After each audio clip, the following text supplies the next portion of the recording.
নমস্কার, শখের রান্নাঘরে সবাইকে স্বাগত। আশা করছি সবাই অনেক ভালো আছেন। আজকে চাল কুমড়ো দিয়ে মুগ ডালের একটা নিরামিষ রেসিপি আপনাদের সঙ্গে শেয়ার করব। প্রথমে মুগ ডাল শুকনো খোলায় মিডিয়াম আঁচে বেশ খানিকক্ষণ সময় নিয়ে ভেজে নেব।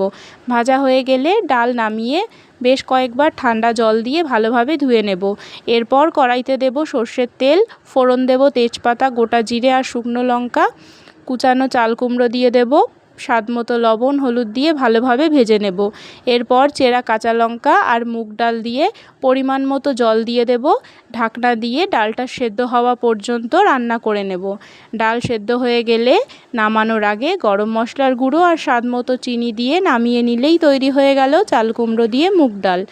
রেসিপিটা কেমন লাগলো অবশ্যই কমেন্টে জানাবেন।